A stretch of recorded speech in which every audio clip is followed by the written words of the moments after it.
restoring the 10 Commandment stones on Buckland Beacon in Buckland in the Moor, setting up a new history group in Ilsington, spring cleaning the granite tramway in Bovey Tracy, and restoring the old pig house in Widdicombe. These projects have all been possible thanks to Parishscapes.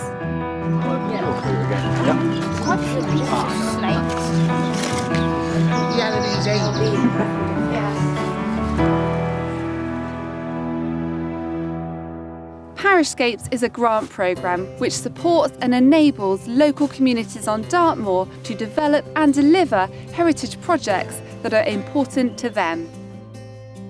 Dartmoor is an internationally renowned cultural landscape with evidence of thousands of years of human interaction.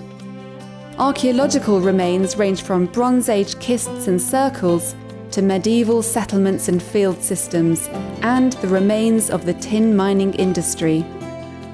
Dartmoor's intangible cultural heritage includes the distinctive local traditions, festivals, customs and skills. Since 2015, groups and individuals from 14 of Dartmoor's parishes have been telling the story of their community through Parishscapes. Each parish has access to a grant pot of £10,000 and the support of the More Than Meets the Eye Community Heritage Officer. Let's take a look at some of these projects.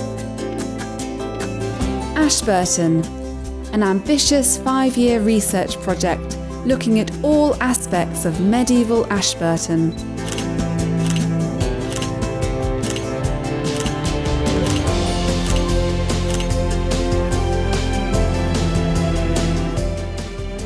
Ilsington, a new history group has been set up and members are researching the parish's heritage.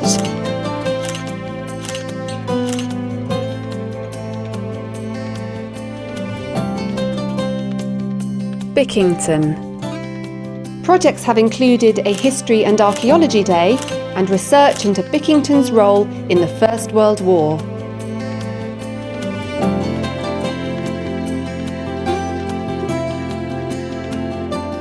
Here in Lustleigh, the community have been involved in a range of different Parishscapes projects. The Lustleigh Society have conserved a number of documents, including their tithe map. This is the tithe map itself, here in the box. It was an important document for the farmers at the time to check that their land had been recorded correctly, and it's beautifully drawn, and it's a work of art in itself. We've used quite a bit of the money to digitise a couple of our rarer documents, so that makes them much more accessible.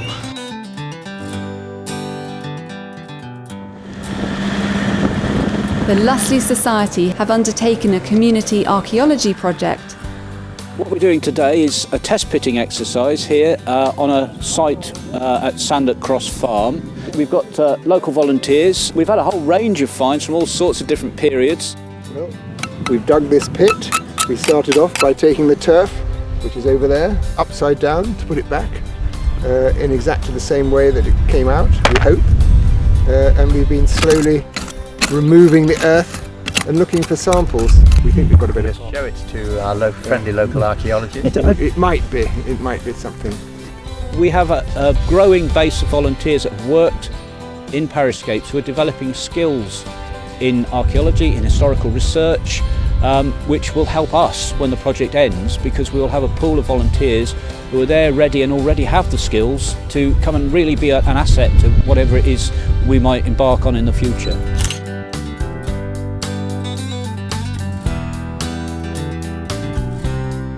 Bovey Tracy, a group of local artists led Granite Elements, a project that explored Bovey Tracy's past history of granite quarrying and how this has shaped the surrounding landscape. Instead of working on your own, because artists are very isolated, usually working in their own studios, but getting together with other artists makes you think of other things, and sort of collaborations happen, so it can be quite exciting that it takes you to places that you couldn't go on your own. Here we are in Yarnwood, and Yarna Wood is particularly special for its oak woodland, and it's that link between the reserve and Bovey Tracy, and the granite tramway does that because it goes from here across the landscape to Bovey Tracy. Maniton. Access improvements have been made to Mellowmead, making it possible for members of the local community to enjoy this area of natural beauty. Buckland in the Moor. The 10 Commandment stones have been conserved and restored to their former glory. And Annette, you have a personal connection to the 10 Commandment stones, don't you? I do. The Whitley family that owned the parish and these stones, they were very kind to 3 generations of my family going back, and I felt I could somehow repay, in a small way, that debt.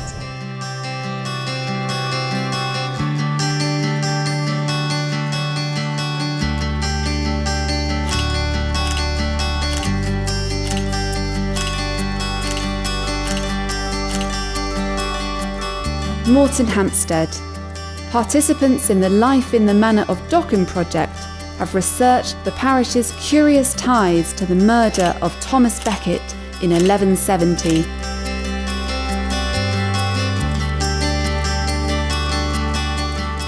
Chagford Swimming Pool used a grant to research and celebrate the pool's 75th anniversary.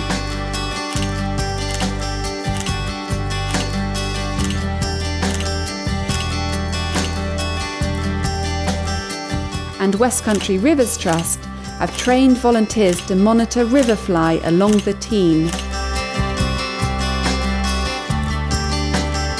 North Bovey. Parishscapes funding has enabled the community to restore a bridge, carve a new boundary stone, set up a parish study centre, research North Bovey's past woolen industry, undertake geophysical surveys and archaeological test pitting.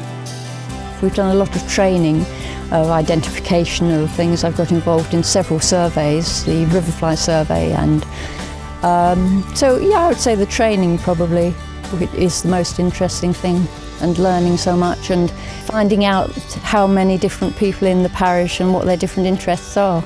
We've had tremendous help from other parishes. Having key people to link between parishes with various specialities of expertise has been fantastically helpful, but also allows learning and education and cross-fertilisation into other parishes. Well, I enjoy the fact that we meet so many different people with so many varied interests. So it develops your knowledge and you're sharing things, and that's a very, very good part of it.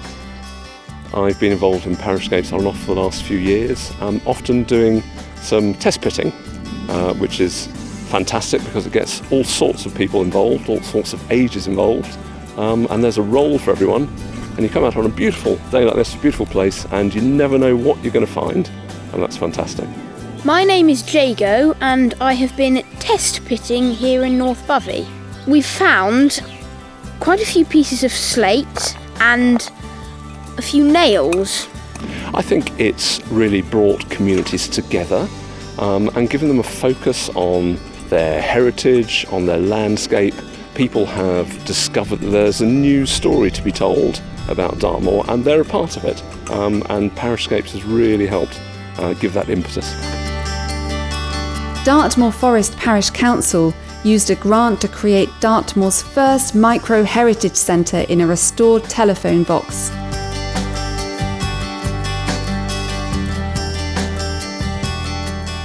Members of the community here in Throwley wrote and directed 2 community performances, Miss Farwell's Throwley and Colonel Heath's Hut. There were a number of aspects to the project, one of which was enabling the village archive to be actually accessible by people. But the other thing we wanted to do was to actually popularise the information within the archive. And so the way we did that was to develop 2, I suppose you could call it multimedia productions, using aspects of the archive. The first of these was essentially an adaptation of a book written in the 1930s by quite literally a spinster of the parish about her community. And the second one was putting together a much broader range of archive material. The main bulk of the money really was spent on producing our 2 productions, and that's where we involved all the people, and that was the important thing. And so, from my mind, what we had here with these 2 very, very innovative productions, because they were quite complex, we had somewhere in the region of 40 people of all age groups involved, which we couldn't have done if we hadn't have had the money. So, Gidley, the rewriting of the Gidley book with edits and amendments. Widdicombe in the Moor, the ABC Devon dialect book was published and the old pig house was restored for all to enjoy. A is for apple, as red as a rose. B is for bull, where a ring drew his nose. C is for cow, while doing no harm. D is for dumpling, down on the farm.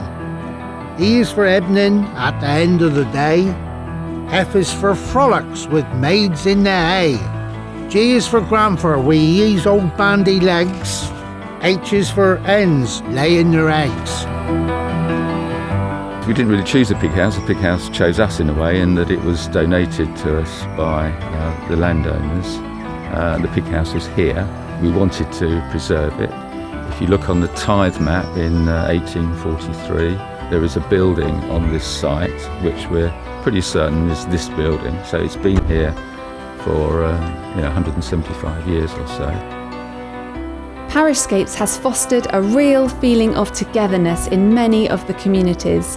A feeling that we're all working together to celebrate, restore, understand and conserve a much-loved landscape for future generations. But overwhelmingly, Parishscapes is a celebration of people and place and what a community working together can achieve. Having that little pot of money, it enables you to pick up some stories that otherwise would be very difficult. Well, it's extremely good fun, extremely well organised and very focused. Helpful. Surveys. Supportive. Awareness. Landscape. Company. Imaginative. Community. Informative. Straightforward. Good fun to work with. I think above all I'd pick enjoyment. And proper. We've been very, very lucky with most of our projects. it united people.